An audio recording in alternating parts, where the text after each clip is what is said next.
Alors bonjour à tous, ici on est avec Monsieur Beckers qui va nous parler de la voiture qui est juste derrière nous.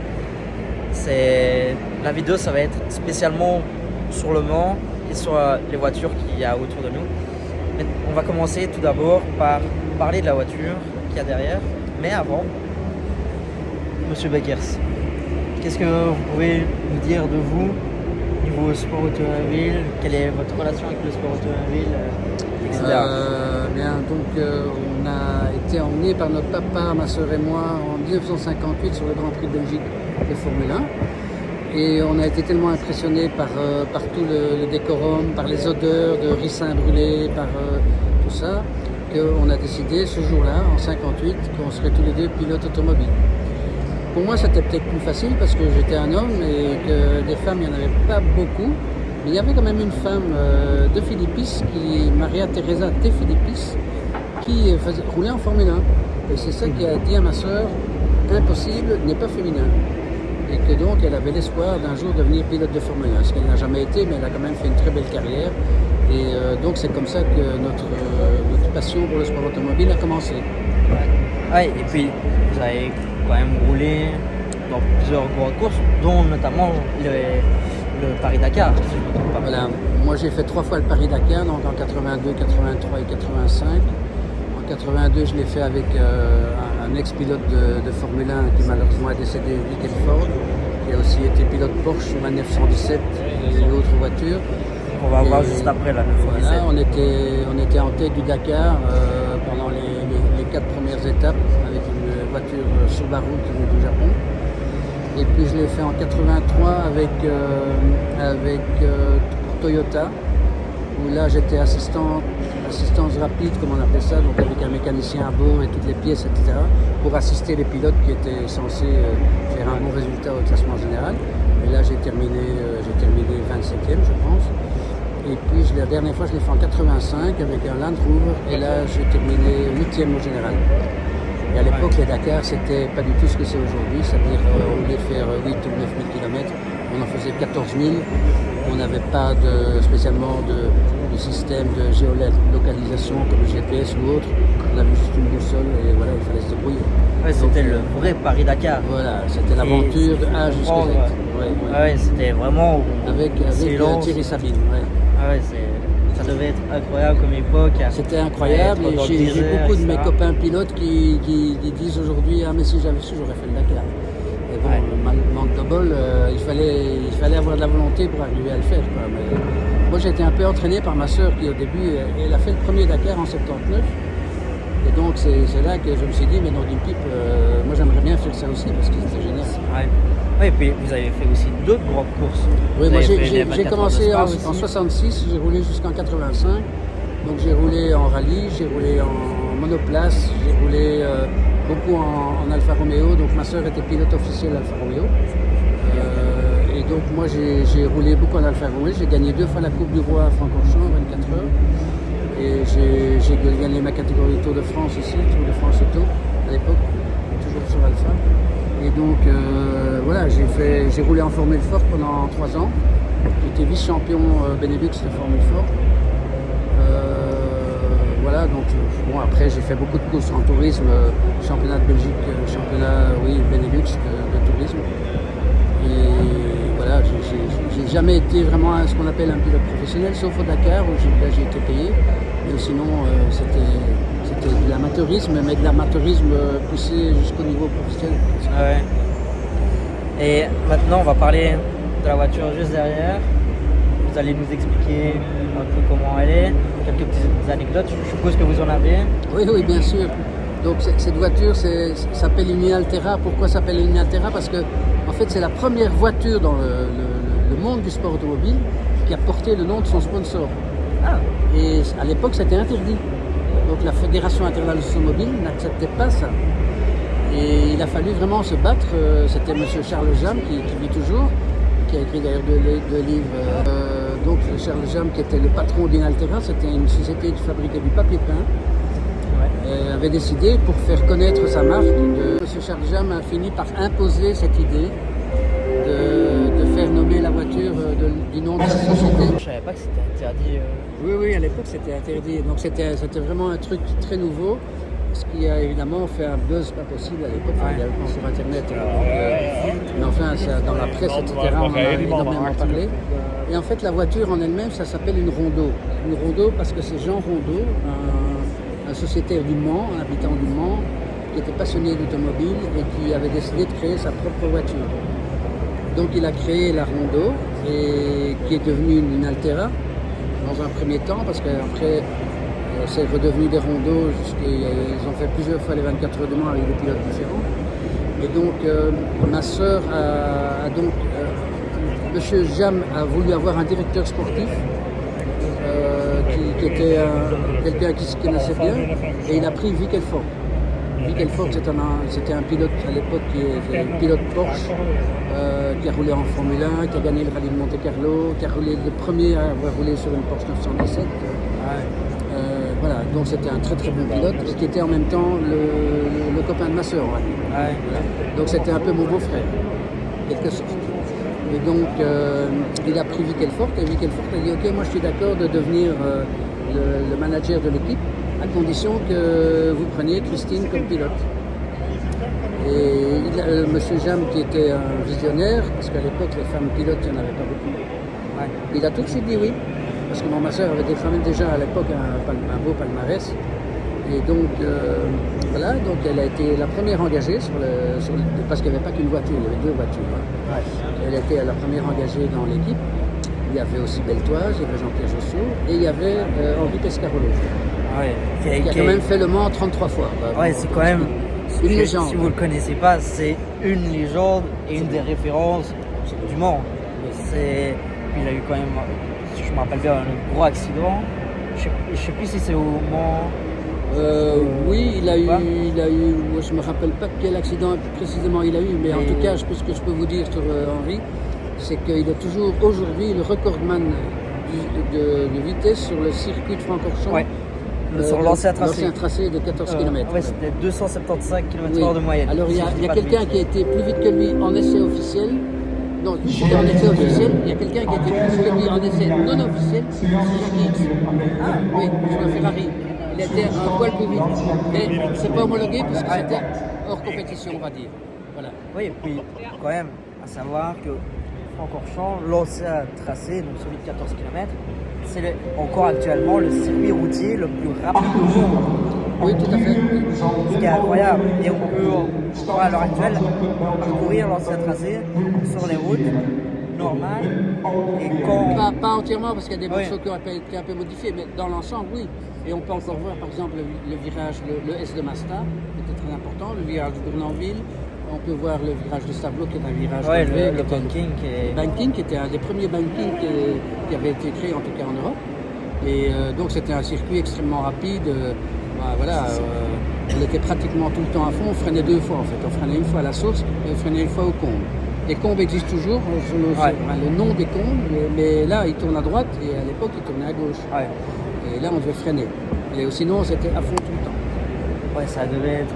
C'était comment dirais-je, euphorisant. Voilà, et vous avez roulé sur l'ancien tracé? Ah oui, moi j'ai fait les 24 heures, donc en 73, en 74 et en 75. Donc 73-74 sur Alfa Romeo, où j'ai gagné la Coupe d'Europe. Et en 75, je l'ai fait sur une Triomphe Dolomite avec Vickelfort. Malheureusement, la voiture a cassé. Et voilà. Donc j'ai fait 3 fois moi, les 24 heures de sport. Sur le grand circuit chaque fois. Et en plus, là à l'époque, il y avait le problème du brouillard. Et par exemple, il pouvait pleuvoir à Masta alors qu'il ne pleuvait pas à la source.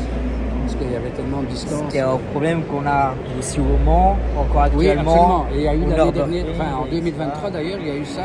Il pleuvait à Mulsanne et il faisait sec devant les tribunes. Enfin, devant le stand. En plus, quand on est en piste, c'est compliqué. Ça doit être compliqué. En plus, maintenant, on a. C'est compliqué, mais à l'époque, on n'avait pas de pneus pluie, donc déjà, c'était moins compliqué parce qu'on n'avait pas le choix.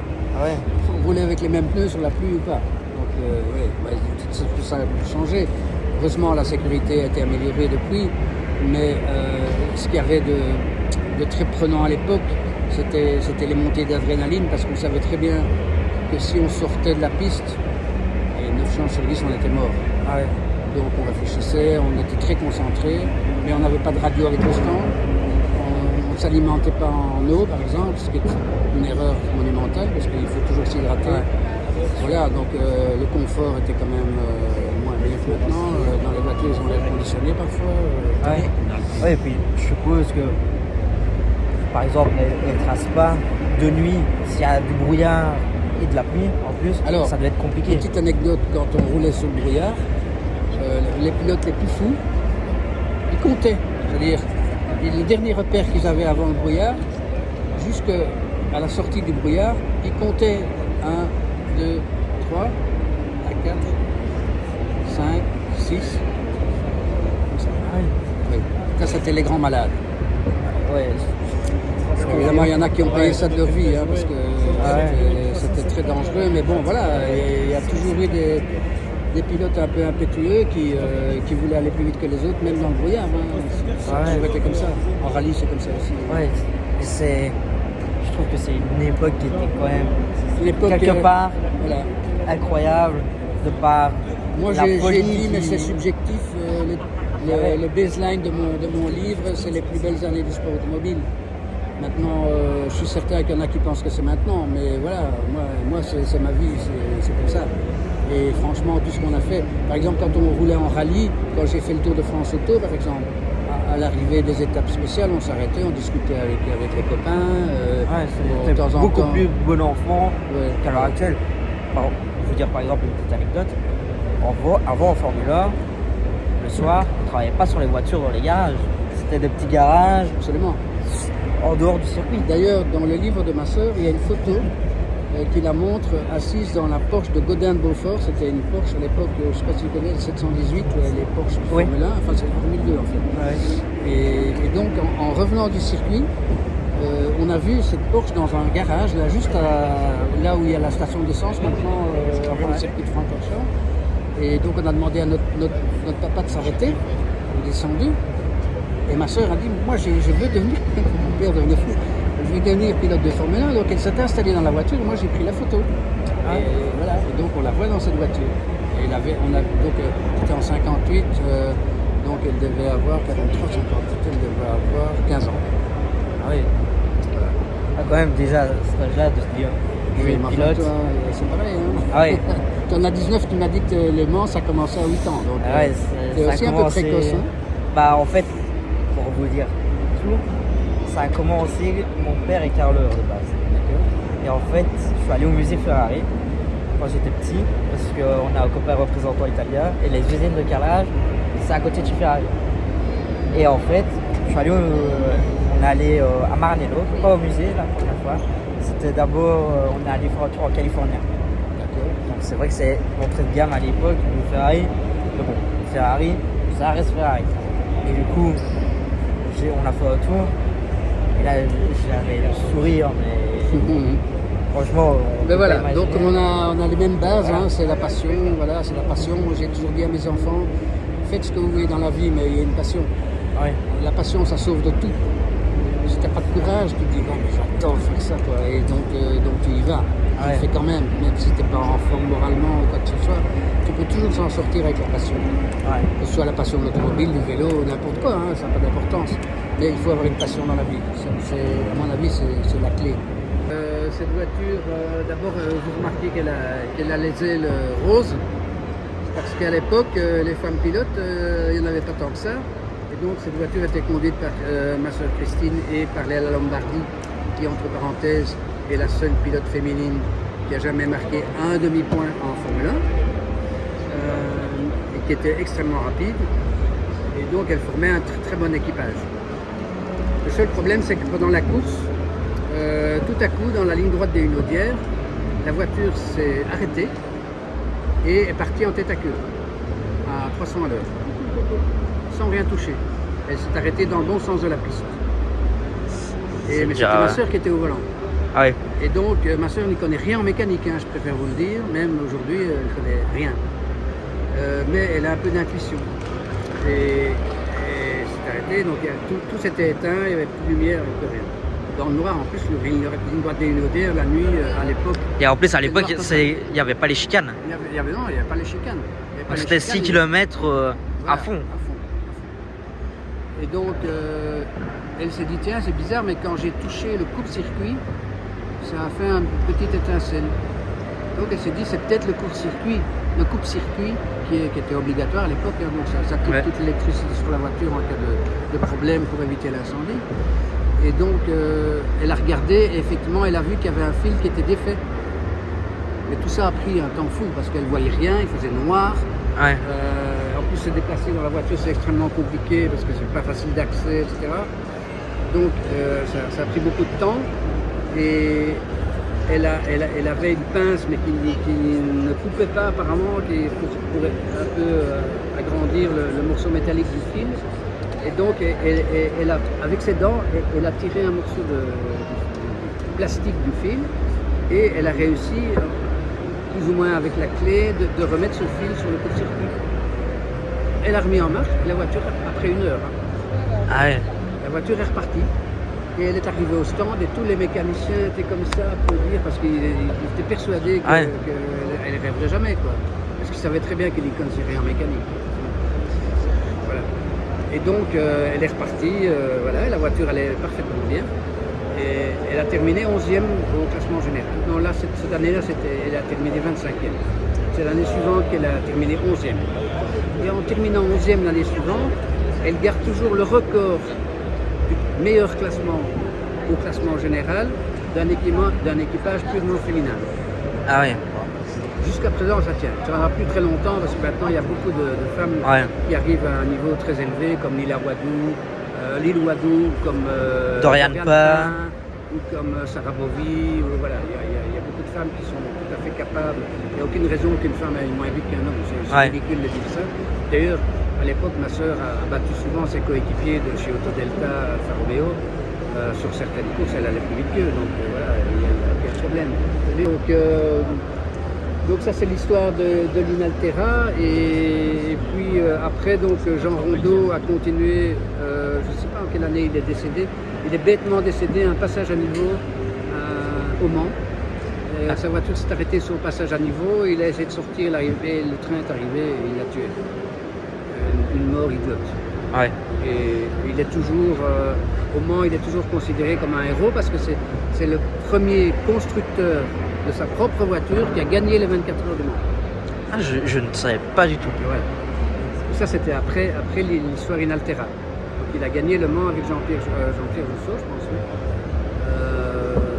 Et donc, ça reste, je pense, un exploit unique dans l'histoire, en tout cas, pour l'instant, l'histoire des 24 heures du Mans, c'est un exploit unique. Et je pense même qu'en général, dans la course automobile, pas en Formule 1, parce qu'en Formule 1, il y a eu Jack Brabham qui a roulé sur sa voiture, il y a eu Bruce McLaren qui a roulé sur sa voiture, etc.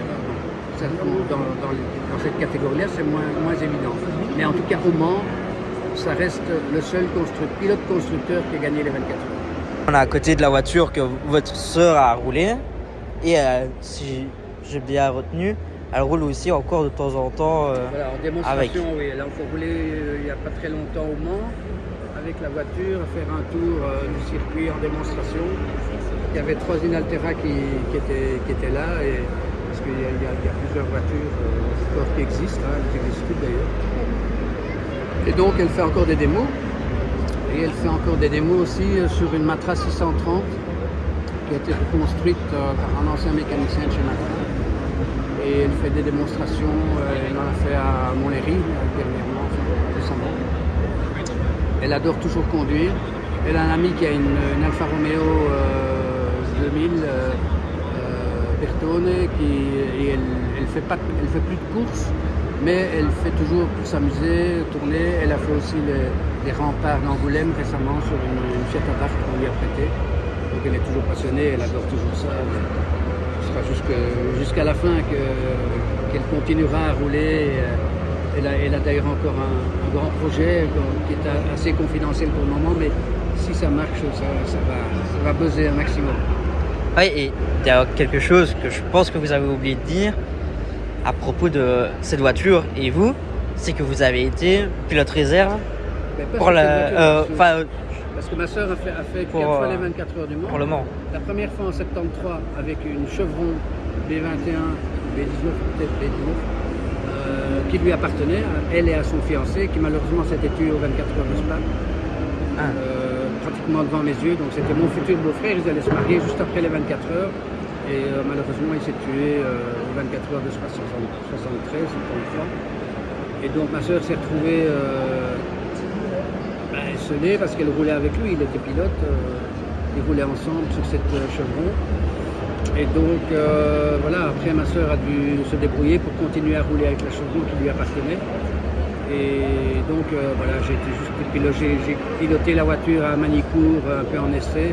Et puis voilà, j'ai été pilote de réserve au Mans, mais j'ai jamais roulé au Mans. Ça s'est présenté comme ça. J'ai fait d'autres choses. Ouais. Et puis franchement, je trouve quand même que ce sont des voitures magnifiques, les voitures du Mans. C'est proto. Je trouve elles ont toute une ligne fluide qui est aussi par une caractéristique qui est bien du Mans, c'est la vitesse. C'est un circuit extrêmement rapide, surtout à l'époque avec la ligne droite des Hunaudières. C'était quand même 6 km où on atteignait des vitesses hallucinantes. Donc la vitesse la plus rapide qui a été chronométrée sur la ligne droite des Hunaudières, c'est par une WM Peugeot qui a fait 405 à l'heure. Bon, les pilotes se sont fait peur, hein, mais voilà, parce que la voiture n'était pas à cette vitesse-là, ça risquait à tout instant de décoller. Mais ils l'ont fait. Donc ça c'est le record qui tiendra et qui tiendra toujours, puisque la ligne droite maintenant... Elle est découpée par 2 chicanes. Il y en a 2. Et donc voilà. Enfin ça va construire vite, hein, parce que les voitures ont quand même encore bien amélioré depuis. Et donc même sur les plus courtes distances, ils arrivent à des vitesses assez... Oui, même si maintenant, avec les hypercars, on est moins vite que les LMP1, qu'il y a eu jusqu'en 2018 ou 2019. Oui, les Mercedes. Non, les LMP1, avec... il y a Toyota qui détient actuellement toujours, je pense, le tour le plus rapide au Mans, avec Kamui Kobayashi. Oui. Et ça, les séances de qualification au Mans, elles sont incroyables. Il y a la nuit tombante. Enfin, vous qui avez été plusieurs fois au Mans, comment c'est? La chose qui se passe, c'est que les pilotes, les rookies qui roulent pour la première fois au Mans, sont obligés de faire un test sur simulateur. C'est obligatoire. Donc le circuit entier est reproduit et donc il faut subir le test et le réussir. Ouais. Après, par exemple, Nigel Bailly, dont on a parlé tout à l'heure, qui est un pilote handicapé, il a dû passer par cette épreuve-là et il l'a réussi. C'est pour ça que je dis que les rêves, il faut toujours essayer de les accomplir parce que c'est toujours possible. Ouais. Presque toujours. Et donc, effectivement, le circuit maintenant avec ces 2 chicanes, mais c'était plus possible de laisser cette ligne droite sans chicane, parce que c'était devenu trop dangereux, près des voitures, etc. Enfin, on se rappelle des Mercedes qui s'envolent. Ouais, on a vu les Mercedes qui s'envolaient. Bon, ça c'est une erreur d'aérodynamicien, hein, parce que en principe maintenant, dans les souffleries, on fait les essais et on sait très bien ce qu'il faut faire pour pas que ça arrive. C'était la première fois. On est passé par la première fois que Mercedes venait au Mans. Dans la période moderne, c'était la première fois. Parce qu'ils avaient arrêté. En 55, après l'accident qui a coûté la vie à 80 personnes. Oui, c'était au niveau de la ligne droite d'Esford, si je dis pas de bêtises. L'histoire, c'est que il y avait une voiture sur la droite, il y avait Mike Hawthorne sur la Jaguar qui a voulu rentrer au stand au dernier moment. Donc la voiture a voulu l'éviter et à ce moment-là, il y avait la Mercedes de Levesque qui arrivait derrière. Et lui, il n'a pas pu éviter, il est monté sur la voiture, il a décollé et il a atterri dans la tribune. Ah oui. Et la voiture a explosé. Alors on dit, mais on n'a jamais pu le prouver, que le carburant des Mercedes n'était pas conforme et que c'était un carburant extrêmement explosif. Donc, plutôt que de se faire prendre avec un carburant qui était pas autorisé, ils ont retiré les voitures de la course et ils ont mis dans les camions et ils sont partis. Ça, c'est l'histoire. Et il y avait 80 morts. Ouais. Ouais, ce qui a fait que Mercedes a arrêté pendant longtemps la compétition automobile. Tout à fait. Tout. Et pas que le sport auto, mais tout. Ils avaient vraiment tout arrêté. Ouais. Et vous, vous avez pas piloté la voiture. Celle-là, non. Mais est-ce que, quelque part, vous vous dites, s'il y a moyen de démonstration, Est-ce que vous vous dites, j'ai envie de la piloter Ouais, je crois pas que ça arrivera, mais on peut toujours voir en ses rêves. Hein. Ouais. C'est le cas de le dire, donc voilà. Mais je me suis déjà assis dans la voiture, parce que je l'ai déjà déplacé sans mettre le moteur en marche. On est décentré, le pédalier est décentré par rapport au siège. Ouais, parce que d'ailleurs, on voit que le siège est un peu de travers. Là, alors que le siège est là, donc on a les jambes un peu de travers. Donc c'est pas facile, quoi. Ouais. Je me suis toujours demandé comment elle faisait, ma soeur, hein, parce que bon, en plus elle est très petite. Donc il fallait mettre des coussins, machin, enfin c'était un peu bricolé, quoi. Mais voilà, elle arrivait à faire exactement le même temps que Léa Lombardi, qui était pourtant une fameuse pilote. Ouais. Ma soeur a toujours été très rapide. Hein. Elle a battu souvent les hommes. C'était pas le but, mais en fait, ce qu'il faut, c'est pas faire la différence entre les hommes et les femmes. Parce qu'il n'y a pas de raison pour qu'une femme soit moins rapide qu'un homme dans une voiture. C'est le seul sport où hommes et femmes sont. Oui, oui. Ça se produit aussi. C'est un des seuls sports où les hommes et les femmes sont équitables. Un pied d'égalité. Ouais. Parce que tout le monde a la même machine. On le voit bien maintenant. Voilà. Lilou Adou, qui vient de nulle part, c'est pas péjoratif ce que je dis, mais elle n'avait pas d'expérience. Moi, j'ai un ami qui roulait en coupe alpine avec elle, et il m'a dit c'est un phénomène. J'ai eu du mal à la battre, mais alors incroyable. Alors, elle venait de commencer. Maintenant, elle est chez Ferrari, et à mon avis, ils vont la mettre en hypercar. Peut-être pas cette année, mais je suis sûr. Surtout, en plus, il parle d'une troisième voiture. Elle a déjà fait des essais avec l'hypercar. Hein. Oui, d'ailleurs, il y a quelques semaines, à Bahreïn, oui. Le dimanche après la dernière course de l'année. Et ici, Ferrari parle d'une troisième voiture, avec potentiellement Lilou Wadou. Et on parle de peut-être 3 filles en hypercar au Mans. Ils ont l'exemple de Lynx avec Sarah Bovy et ses 2 autres coéquipières. Michel Gatting et Raël Frey. Voilà. Qui ont gagné la dernière course du GTE. de la catégorie GT1 et qui sont vice-championnes du monde quand même. Ouais, derrière Porsche qui est une écurie usine. Oui. On peut le dire. Mais, fantastique, quoi, magnifique. Corvette, pardon, derrière Corvette, j'ai dit. Oui, la Porsche. Corvette. Ouais. Corvette, c'est étonnant d'ailleurs parce qu'ils sont passés du moteur arrière du moteur avant au moteur central, ce qu'il avait extraordinaire. Enfin bon, bref. Donc moi je suis 100% pro femme au volant, il n'y a aucun problème. Hein. Elles sont tout à fait aussi capables que les hommes et il n'y a aucune raison, même physique, parce que maintenant tous ces pilotes sont des athlètes, ils s'entraînent physiquement, ils ont des physios, ils savent ce qu'ils doivent manger, ce qu'ils ne doivent pas manger, ouais. Ils savent qu'ils doivent se reposer quand il faut, etc. Donc c'est devenu un sport d'athlète, un sport de haut niveau, très professionnel. Donc voilà, tout le monde est sur un pied d'égalité. C'est celui qui va mieux se préparer, qui va être le plus physiquement apte à conduire la voiture, parce que c'est extrêmement difficile. Il ne faut pas oublier que dans les virages rapides, dans les Porsche par exemple, on prend des 8G comme pour rigoler, quoi. Donc voilà, c'est énorme. Et il faut supporter le poids du casque, etc. Donc ils font des exercices pour renforcer les muscles du cou, etc. Donc, tout ça est maintenant très, très encadré et on connaît, on sait ce qu'il faut faire, tout ça. Maintenant, il y en a qui le font moins, il y en a qui sont plus amateurs, tant pis pour eux. Ouais. Ouais, et vous, par exemple, voir un équipage 100% féminin en hypercar dans les années qui arrivent, est-ce que vous signez direct pour, par exemple, en WEC, on voit... Non, sans aucun problème. Les filles ont prouvé qu'elles allaient bien, qu'elles allaient vite et qu'elles étaient performantes. Absolument, elles peuvent gagner une course du WEC sans souci. Il suffit d'avoir la bonne voiture, d'avoir un peu de chance aussi parce que il y a souvent beaucoup de trafic. Il ne faut pas se faire accrocher, etc. Mais les filles justement, Sarah Bovy et son équipage ont prouvé que les femmes avaient peut-être même quelque chose en plus que les hommes. C'était le feeling de savoir ce qu'il faut faire pour terminer la course. Parce que Enzo Ferrari a dit un jour, pour gagner une course, il faut d'abord premièrement, il faut finir. Voilà. Elles ont bien compris ça. Et les hommes, ils n'ont pas toujours compris ça. Ni d'ailleurs en F1, ni ailleurs. Ouais. Pas tous. Il y en a qui ont compris, mais pas tous. Donc, ça, c'est la clé.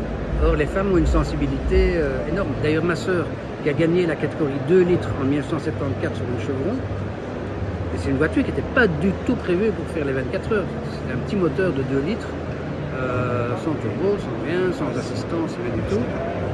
Mais c'était 3 femmes au volant. Ouais. Et changement de vitesse, c'était comme ça. Dans les tours, on montait pas. On disait, voilà, par exemple 7000 tours, mais elle prenait 6005, tu vois. Pour dire, on prend toujours une petite réserve. Et ça, c'est un avantage que les femmes ont. Elles sont souvent plus malignes que les hommes. Ouais, parce qu'il y a aussi un truc qu'on a oublié de dire, que peut-être pas tout le monde sait, c'est que ces voitures-là, dans ces années-là, il y avait zéro assistance. Pas de direction assistée, pas d'ABS, pas de traction control, pas de différentes cartographies moteur, et puis double débrayage, vu que c'est une boîte Et mécanique. il faut quand même savoir que dans cette voiture, il y a un moteur Cosworth de Formule 1. Hein. C'est le même moteur qu'il y avait dans les Formule 1. C'est un moteur qui produit. Qui est placé, si on peut aller voir, juste derrière le cockpit, quoi. Donc c'est un moteur qui émet énormément de vibrations. Donc c'est en plus une voiture qui est... Bon, ma soeur dit qu'elle est facile à conduire, mais n'empêche, sur 24 heures, quand on subit... Parce que, attention, à l'époque, c'était à 2 pilotes. Maintenant, c'est 3, 4 pilotes. Ouais. Mais maintenant, c'est minimum 3 pilotes, quoi. Minimum 3, parfois 4. Ouais. Ici, c'était 2 pilotes. Et donc, subir les vibrations pendant toute la course, c'était quand même pas rien non plus, physiquement. Et le bruit aussi. Énorme bruit. Ouais. Et Oui, c'est- voilà, donc mais ici peut-être qu'on voit le pédalier. Si tu peux voir qu'il Je sais est... pas si on saura voir avec. Mais par contre, on voit le petit levier de vitesse ici quand même. Et c'est quand même très très spartiate. Il y a, Ah oui, il y a ben, rien. le confort c'est 0,0, hein, ça c'est clair. Ah oui. Ouais, moi je trouve que ce sont des voitures extraordinaires avec le moteur qui est. Enfin, le seul truc qui sépare le moteur de l'habitacle, c'est le réservoir qu'il y a ici. Exactement. Donc, C'était en plus, des c'est bombes voitures très roulantes. dangereuses, ouais. Franchement, et de voir ça, c'est magnifique. Et d'ailleurs, on peut voir qu'elle a roulé en 77. Et franchement, c'est juste magnifique. Et je voulais déjà vous dire personnellement tout grand merci Avec grand plaisir. de nous avoir partagé votre Je passion. répète, la passion, ça anime tout chez moi. Donc parler comme ça, je peux parler pendant des heures tellement j'aime ça. Et voilà, c'est pas du tout pénible pour moi. C'est au contraire, c'est un plaisir. Donc voilà, Bon, en tout cas, tout grand merci. avec plaisir. Et peut-être à se Bah, revoir on se verra à Spa. Hein, à Spa, voilà. ou au Mans peut-être Au aussi. Mans, voilà, tu es toujours le bienvenu. Et bon, maintenant qu'on se connaît, c'est toujours plus facile pour avoir des petits avantages, peut-être voir des choses que les autres ne voient pas. Ouais. Ouais, d'ailleurs, je vais aussi en profiter de cette vidéo pour dire merci à l'ACO. Parce que voilà, depuis peu, avec mon père, on est membre de l'ACO, ce qui me fait vraiment super plaisir. Et ici, voilà, je suis venu, on a commencé à discuter. Il faudrait peut-être dire un mot sur être membre ACO, ce que ça veut dire. Oui, d'ailleurs, bah, vous pouvez Voilà, en parler. tant qu'on y est, on peut Ouais, faire oui. la pub pour l'ACO. Donc l'ACO, c'est Automobile Club de l'Ouest qui organise à la fois les 24 heures du Mans, à la fois le WEC et à la fois le LMS, et le ASIAN aussi, le Mans Série. Et donc, et plus maintenant, on a aussi repris le Mans Classique. Parce que la société Patrick Peter vient d'être reprise par la CO et par ASO. Donc on est actionnaire à 50% dans l'événement. Donc voilà, on a une carte de visite assez large. Et donc on a créé des sections en France, dans tout l'ouest de la France spécifiquement, qui s'appellent les délégations territoriales, où on essaye de vanter les mérites de l'ACO, de faire connaître l'ACO, parce que les gens connaissent tout, le monde entier connaît les 24 heures du Mans, Ouais. mais peu de gens connaissent ce que veut dire savoir, aussi l'ACO. pour ceux qui ne connaissent pas les 24 heures du Mans, c'est une des 3 plus grosses courses au monde. Oui. C'est simple, en fait on a dans le sport automobile ce qu'on appelle la triple couronne. Donc c'est Le Mans pour les 24 heures, les 500 miles d'Indianapolis, si je dis pas de bêtises, et le Grand Prix de Monaco. Oui, alors il y a une discussion entre le Grand Prix de Monaco ou le championnat du monde. Oui. Mais bon, alors le seul qui a une triple couronne pour l'instant, c'est Graham Hill, qui a gagné Le Mans, qui a gagné Indianapolis et qui a gagné Monaco et qui a même été champion du monde, donc il n'y a pas de discussion. Ouais. Maintenant, il y avait Villeneuve qui a gagné les 24 heures du Mans. Non, il n'a pas gagné les 24 heures, il a gagné Indianapolis et il a gagné Monaco et il a été champion du monde. Et donc, est-ce qu'il a gagné Monaco? Je ne suis pas sûr, mais il a été champion du monde, donc il y a toujours discussion.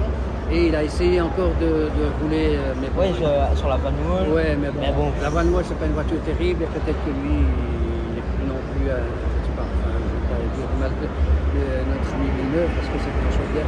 Mais voilà. Donc les délégations territoriales, c'était au départ dans l'ouest de la France. Maintenant, ça a un peu évolué. Il y en a une en Belgique que j'ai créée il y a maintenant 7 ans avec des amis français mais qui résident en Belgique. Et donc l'avantage d'être membre ACO, c'est d'avoir un accès un peu privilégié à toutes les organisations de l'automobile de l'Ouest, dont les 24 heures, dont le WEC. Et en Belgique, nous organisons un tas d'événements toute l'année pour les membres belges. On a actuellement 500 membres. Quand on a commencé, on en avait 80 il y a 7 ans. On en a maintenant 500 et c'est pas fini parce qu'on en fait de plus en plus. Et par exemple, un premier avantage que vous avez en étant membre ACO, c'est de pouvoir avoir accès en primeur à l'achat des billets. Malheureusement, qui est très utile pour cette année. C'est très utile, mais bon, on a mis les billets en vente le 7 novembre à 10h du matin et à midi, il n'y avait déjà plus de tickets pour les membres. Après, on a mis pour les Sartois, puis il y a plus de tickets pour les Sartois, et puis maintenant, depuis hier, il n'y a plus de tickets du tout pour personne. Ce qui fait quand même plus de 300 000 tickets vendus, ce qui est énorme. Il faut quand même c'est énorme. Et donc l'année passée, c'était en 2023, c'était le centenaire. Maintenant, en 2024, c'est l'arrivée de toutes les hypercars presque au complet, hein, il en manquera plus beaucoup. Oui, il en manquera une, c'est Aston Martin avec la Valkyrie qui arrive en 2025. Qui sera une magnifique voiture, j'adore. Qui sera le premier V12 depuis la Jaguar. Je n'ai plus le nom exact, mais sur le groupe C, je vais vous mettre une photo ou des vidéos. Ça, je l'ai vu, je suis sûr à 100% de l'avoir vu à Francorchamps. V12. D'ailleurs, c'est les premières qu'on va voir rouler aujourd'hui. Le groupe C. Ça va être la qualification. Donc ici, on a vraiment bien voir les écopes de frein et tout le système de frein, la suspension, la boîte de vitesse là-bas, etc. Magnifique. Vraiment des voitures sublimes.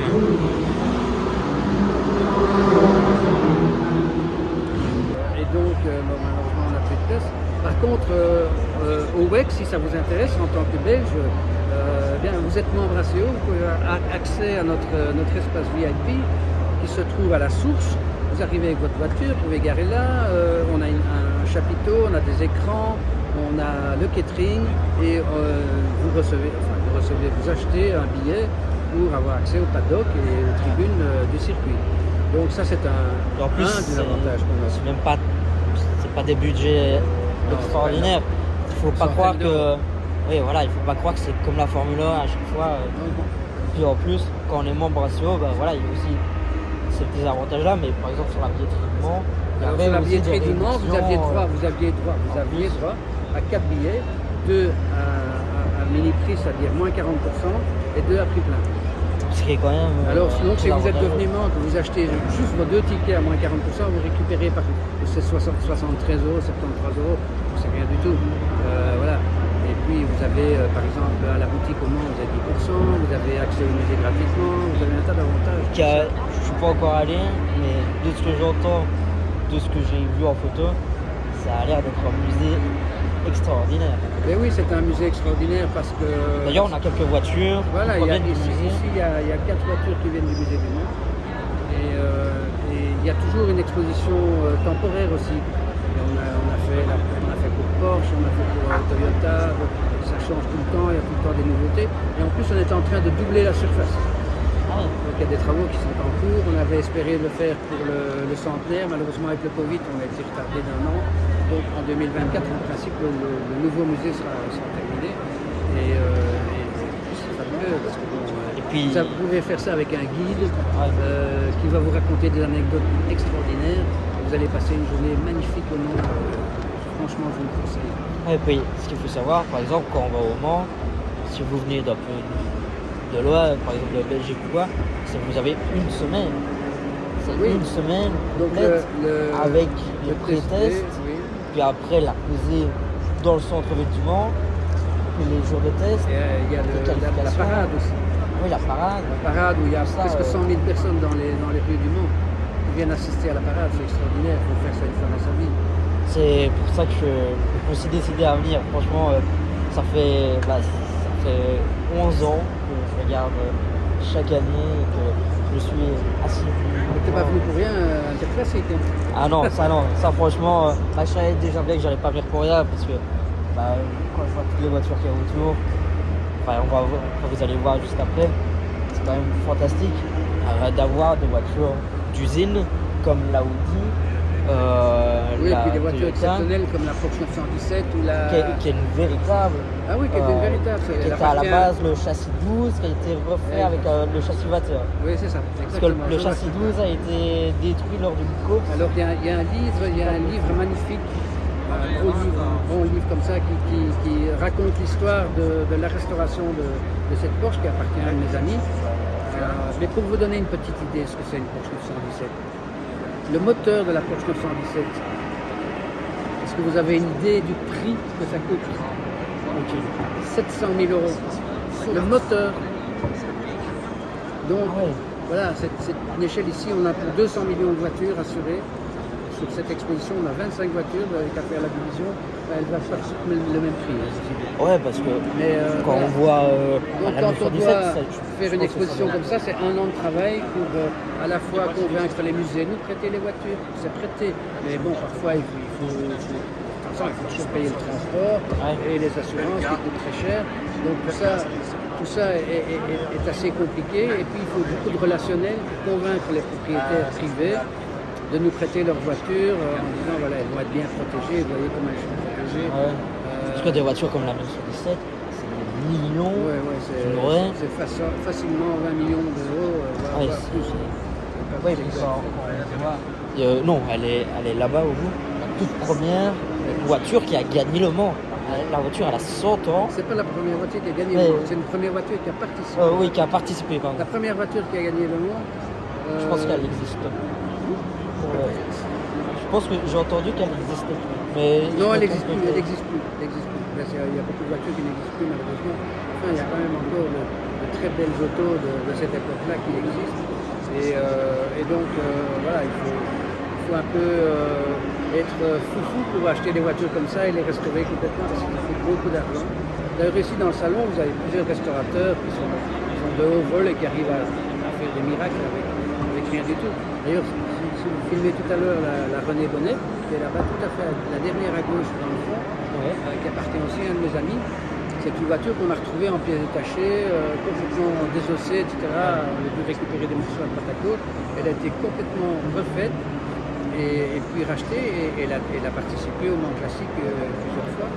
Et donc maintenant, pour l'instant, elle est en Belgique, elle va retourner au musée du Mans probablement. Enfin, pour l'instant, c'est fait. Puis il y a un truc aussi qu'il ne faut pas oublier, c'est qu'on a aussi la chance que certains propriétaires aient, j'ai envie de dire comme ça, le culot encore de rouler avec ces voitures-là, malgré... Il faut se dire que les voitures de l'époque étaient dangereuses, elles sont toujours dangereuses aujourd'hui.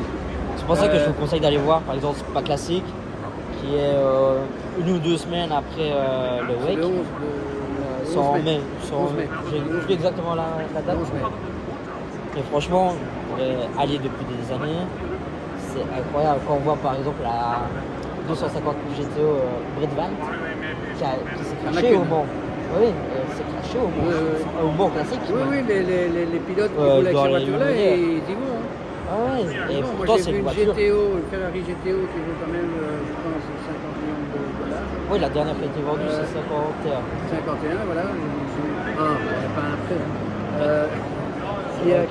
J'ai vu une vidéo sur internet en Angleterre, je crois que c'était à Brandsatch ou à Silverstone, je ne me rappelle plus. Une GTO qui prend le rail quand même. Ça fait mal. Un brisqueur quoi. Ouais. Mais les gars qui roulent avec ça, voilà, ils disent trouve que si c'est pour rouler comme un pingouin, c'est pas la peine. Je trouve que c'est ce qu'il y a de plus beau de la passion, de passer du spectateur qui est là, qui regarde à chaque course, etc. Et puis qui passe à devenir propriétaire et à pouvoir rouler avec ces voitures qui sont extraordinaires. C'est réservé à une élite. Hein. Oui. Et généralement, en plus, ce qui est bien, par exemple, dans des événements comme Spa Classic, c'est que vous avez accès près des voitures. Oui. C'est encore à l'ancienne, j'ai envie de dire. Et c'est très familial. C'est pas encore. Et c'est des prix vraiment raisonnables pour un spectacle garanti. Quand vous les voyez passer dans l'avion, et de les voir danser, c'est. Mais bon, j'ai des amis qui ont roulé en Formule 1 historique. Ils sont quand même fait très peur. Ouais. Donc, parce que il faut savoir que les voitures de l'époque, la plupart, c'est des châssis tubulaires. Et que quand on avait un accident, ces châssis cassaient. Vous pouvez vous traverser les jambes. Notamment aussi sur la 917. Oui, bien sûr. C'est 100% tubulaire. C'est des châssis. Oui, d'ailleurs sur la 917, on le voit à l'arrière. Oui, bien sûr. Et par exemple, le Jaguaret, qui est commune, c'est un châssis tubulaire à l'avant. Mais nous, quand on roulait en monoplace, on avait les pieds qui étaient en avant des roues. C'était vers là, quoi, oui, qui avait les pieds. Donc, quand on avait un crash, c'était les gens qui étaient en premier lieu. Et donc maintenant, les gens qui disent oui, mais l'époque a changé, d'accord, mais si vous roulez avec des voitures de l'époque et que vous avez un crash maintenant, c'est le même accident que. Toujours aussi dangereux. Peut-être que les circuits aussi ont amélioré, c'est-à-dire il y a plus de dégagement, etc. Mais n'empêche. Voilà. On peut très bien se faire très très mal aujourd'hui avec une voiture d'il y a 20 ans, il y a 30 ans. Ouais, c'est ça que je trouve voiture aussi difficile à fou, conduire, souvent aussi, dans le 917 on parle encore. Ouais. C'est très difficile à conduire. Et même. Salut Michel. Oui Michel, salut. Par exemple, celle qui est là-bas, là, c'est des voitures qui pèsent 2 tonnes 5, qui n'ont pas de direction assistée évidemment, qui n'ont pas de frein très performant non plus. Ouais. Et les pilotes de l'époque qui conduisaient ces voitures, c'était des vrais héros. Ah oui, si je peux me permettre, Jacques X disait, quand on était sur la grille de départ, on regardait à gauche et à droite, on ne savait pas qui on allait revoir à la fin de la course. Alors il y a plusieurs photos des briefings, par exemple, des 24 heures de Spa, où j'étais, et tout le monde se regardait comme ça, on disait, qui ne sera plus là demain? Et on ne pensait jamais à soi.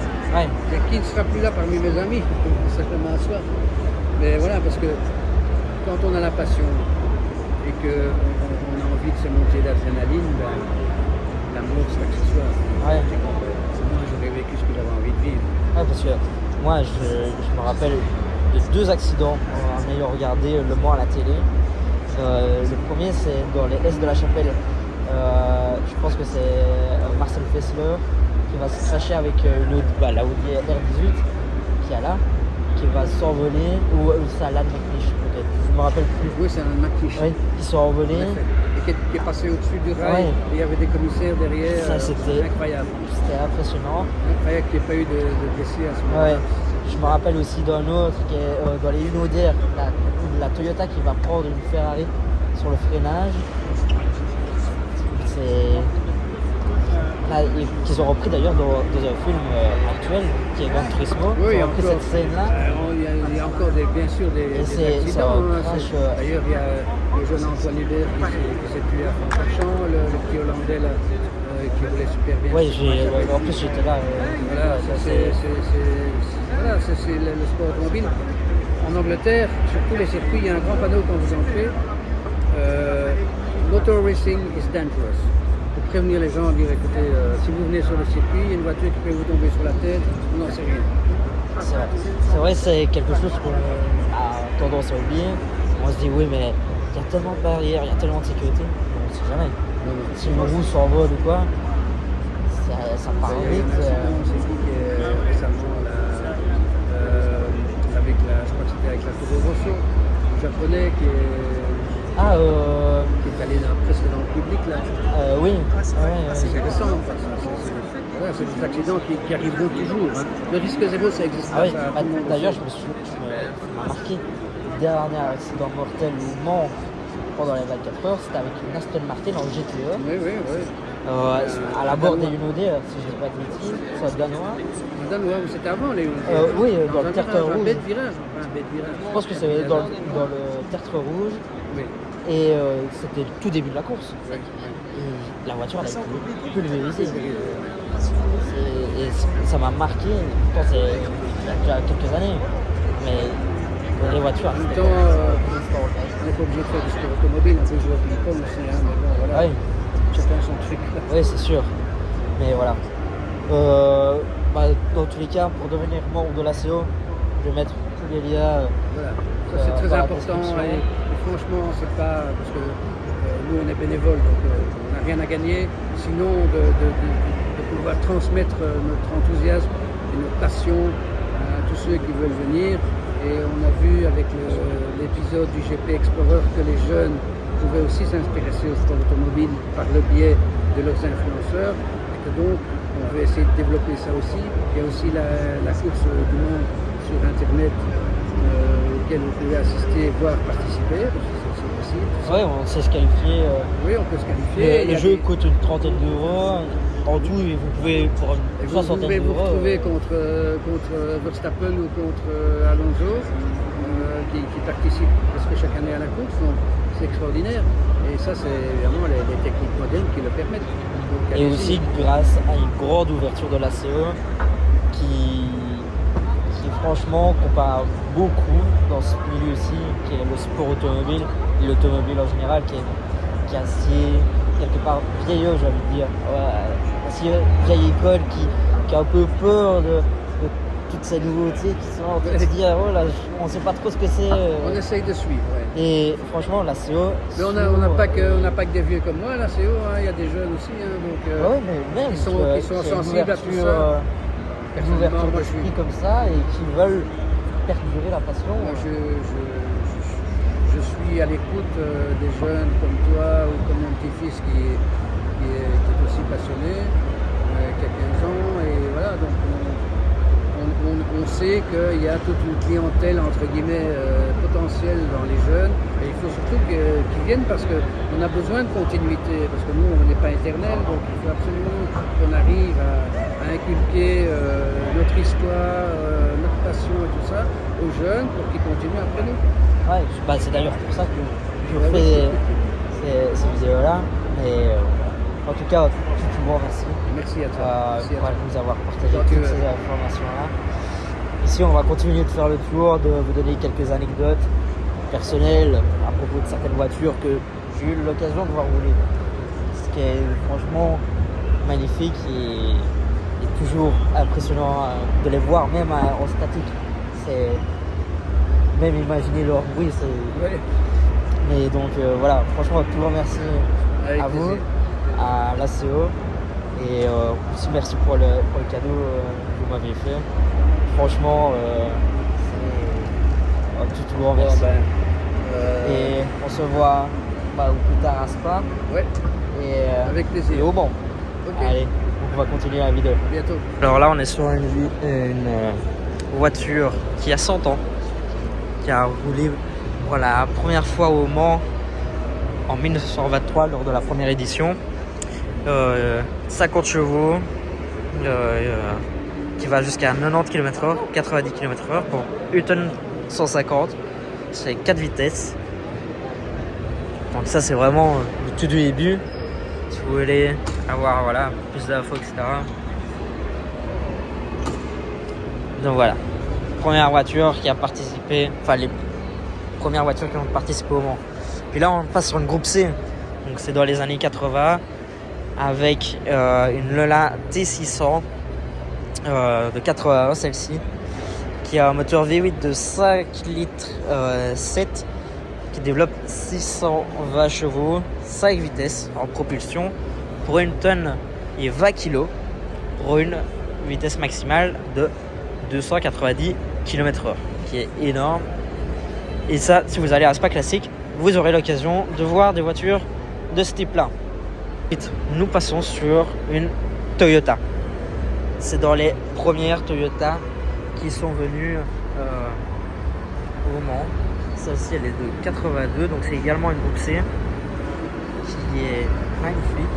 C'est la deuxième fois que je la vois, elle appartient à Toyota. Donc c'est Toyota qui est venue déposer la voiture spécialement pour l'événement. Donc elle a 5 vitesses, 800 chevaux, vitesse maximale de 396 km/h avec un moteur de 3 litres 5 qui est en V8 franchement qui est magnifique. On va bien sûr après les filmer de derrière. Voilà, ça c'est une LMP1 2011. Je l'ai vu rouler en 2012.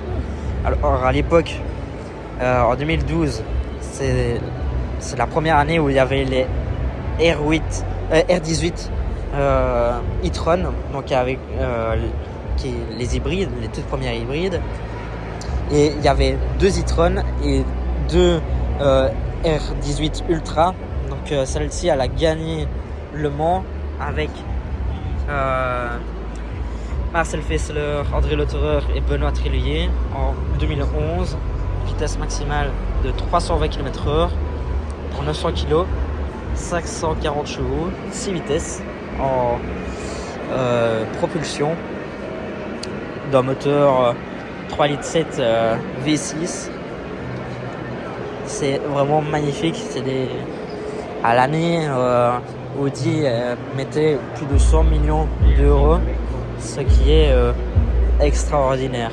Franchement, quand vous voyez ces voitures-là, et avec une aéro juste splendide. Donc franchement, on a énormément de chance de la voir ici. Et ici, vous voyez, c'est le petit réceptif de la CO. Donc vous avez le trophée des 24 heures du Mans qui est juste là. Donc voilà, ça c'est une première partie. Maintenant je vais vous montrer le reste. Alors ici on a une Porsche 910 de 66 avec un moteur 2 litres flat 6, donc 6 cylindres à plat, de 270 chevaux avec 274 km/h de vitesse maximale, un poids de 575 kg pour 5 vitesses. Ça coûte déjà pas mal d'argent cette voiture là. On est sur la voiture qui est une Peugeot 905 qui appartient à Christophe Dorsbourg, qui est connu dans le milieu comme étant un grand collectionneur. Donc V10 de 3,5 litres avec une aéro développée par Dassault. Dassault qui fabrique notamment actuellement les Rafale. Elle fait un bruit magnifique. À l'époque de Jean Todt chez Peugeot Sport, c'est franchement magnifique de voir ça. Quand vous voyez l'arrière, c'est rond. Franchement, c'est sublime. Je l'ai vu plusieurs fois rouler et le bruit que ça fait, oh là là, ça me donne toujours des frissons de la voir et de la voir rouler.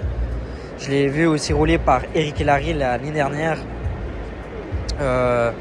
lors de Spa Classique, qui a été prêté par un ami à lui. Eric Hellary qui a roulé au Mans avec la 905, et celle-ci précisément c'est la Evo AB. Donc voilà, comme ça vous savez réellement tout. Après ici nous passons sur la Viper 2002 V10 8 litres, 645 chevaux, une grosse américaine avec le moteur central avant, les échappements sur le côté comme on peut le voir juste ici. 330 km/h vitesse max, 6 vitesses, propulsion, 1150 kg. Donc voilà, c'est vraiment américaine quoi. Et puis là on passe sur quelque chose qui est assez unique, qui est la seule voiture au Mans qui a roulé avec un moteur d'avion ou d'hélicoptère, si je dis pas de bêtises. Elle a roulé au Mans classique, hein. On peut le voir ici. Elle a roulé au Mans classique et avec une turbine, vous voyez, qui est juste là derrière, avec les sorties. Ça devait être fou. Donc il n'y a qu'une seule vitesse, 310 km/h, Elle est de 68 avec un moteur 3 litres à gaz, vous voyez. Ouais, voilà. Une turbine d'hélicoptère. 400 chevaux. Ça fait le café comme diraient certains. Puis ici on passe sur un René Bonnet. Voici les infos. Donc un moteur de 1 litre 1, 107 chevaux, 850 kg, 220 km/h en vitesse max. Franchement, très très beau, très impressionnant. Enfin, impressionnant, non, mais pas aussi impressionnant que les autres, mais voilà, qui a au charme, je veux dire. Vraiment très très très très beau. Et vous voyez l'évolution Mancel. Ensuite ici, là nous passons sur une Matra pilotée par Jean-Pierre Jagoul et David Hobbs. Donc Matra marque française avec un V12 dont on voit les admissions juste au-dessus. Donc Matra Smica, donc vraiment 100% français. Et ce qui est magnifique, hein, elle fait 700 kg, 450 chevaux, moteur 3 litres V12 de 71, 5 vitesses, 320 km/h en vitesse maximale, qui est présenté par le musée Matra. Si nous passons sur une voiture de légende, la Porsche 936, pardon, excusez-moi, pilotée par Jacques X et Derek Bell, qui est une légende, tout simplement cette voiture. Et pilotée par des pilotes de légende, par le premier véritable Monsieur Le Mans, qui est Jacques X, qui a gagné à 6 reprises l'épreuve Mancel dans la Sarthe, et qui a révolutionné aussi Le Mans et l'automobile en général, Jacques X, avec les fameux départiplements qui fait que généralement au premier relais, les pilotes ne s'attachaient pas avant. Et puis il y a cette fameuse comment dire, il y a cette fameuse vidéo où on voit au départ que c'est le seul à marcher pour aller jusqu'à sa voiture et qui va gagner à la fin de la course, qui s'élance en dernier. Franchement magnifique. Comme ça vous avez vraiment toutes les informations. Et ici on va passer sur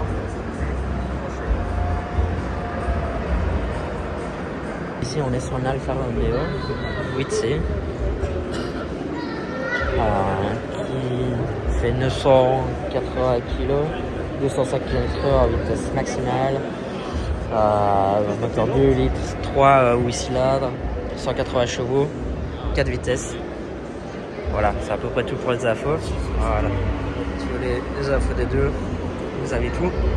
Ici on passe sur une Delahaye 135S qui fait 120 chevaux, en vitesse maximale de 148 km/h. On est en 1936, donc vraiment à l'ancienne. Cadillac qui est là avec une voiture qui a fait l'IMSA, il est 24 heures du Mans aussi, en 2001, avec un moteur V8 4 litres de 600 chevaux, 900 kg, qui va à 322 km/h, qui appartient au musée du Mans, au musée de 24 heures du Mans. Donc franchement exceptionnel de voir ça. Et ceci, on va ressortir, c'est pour refroidir les freins. Donc franchement c'est là on commence à arriver sur des aéros magnifiques. Nous sommes sur une LA, une marque moins connue, qui a participé au Mans 68 avec un moteur V8 2 litres de 250 chevaux. En poids on ne connaît pas, mais voilà, c'est à peu près les seules infos que j'ai. Après on passe sur l'Aston Martin Vantage GT2 qui fait aussi partie des premières que j'ai vu rouler en voiture d'endurance. Donc avec le V8 qui fait un bruit incroyable, franchement. Très très impressionnante avec les sorties latérales là. Franchement, sublime à voir rouler et à entendre surtout à entendre. Sur une Talbot 1O90 PL2 de 1930 avec un moteur 2 litres 6 cylindres de 93 chevaux pour une tonne 2, 135 km, 165 km/h vitesse maximale qui termine 1 et 2 de sa classe, ce qui est vraiment pas mal. Après, nous passons sur une Rondo de 79, 5 vitesses, 760 chevaux, kg pour 460 chevaux, 330 km/h de vitesse maximale, piloté par Jean Ragnotti et Bernard Ranchi et qui ont gagné leur classe en 79.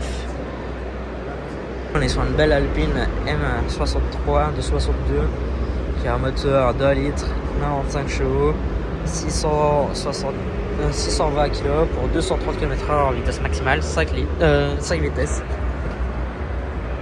Regardez-moi ce line-up, vraiment magnifique.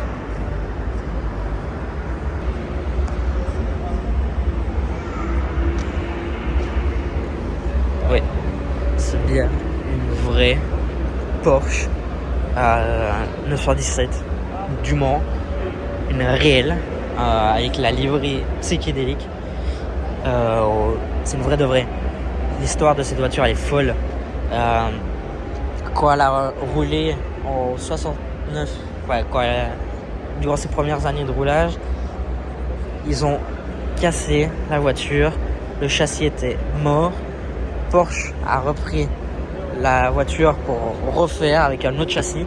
Donc là-bas c'est le châssis numéro 12, maintenant c'est le châssis numéro 21.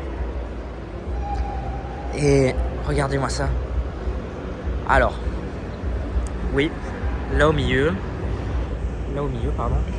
vous avez le rétroviseur central. Oui, c'est le gros truc qui ressort. Donc à savoir, cette voiture-là, c'est... Enfin, là, à l'arrière, c'est la boîte de vitesse. Alors, on m'a dit le prix du moteur, 700 000 € pour un moteur de 717 du Mans. C'est énorme. Et c'est une voiture qui coûte aux alentours des 20 millions d'euros quand même. Hein. Il y a des pilotes légendaires qui ont roulé dessus, comme Helmut Marko notamment. Mais une voiture vraiment fantastique avec V12 à plat de 600 chevaux avec 320 km/h de vitesse maximale, châssis tubulaire comme la plupart des voitures qu'on a vues ici jusqu'à présent.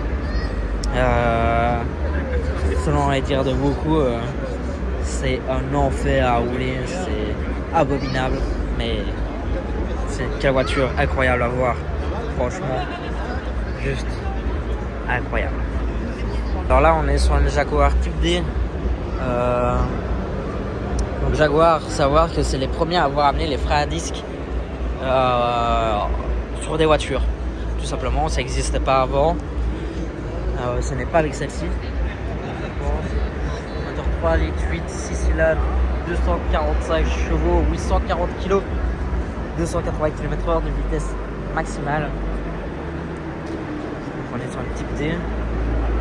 On peut voir rouler Aspa classique par exemple. Et regardez-moi ça. Le trophée du centenaire de 24 heures du Mans. N'est-ce pas beau? Franchement. Et puis maintenant, là on va partir sur les deux dernières voitures à vous présenter dans cette vidéo. Comment faire une exposition sur le Mans sans une Ford GT40? C'est impossible. Du coup, la voici, Ford GT40. 40 parce qu'elle fait 40 pouces de haut. avec un V8 développé par Carroll Shelby à la voiture évidemment. Très bien résumé dans le film Le Mans 66.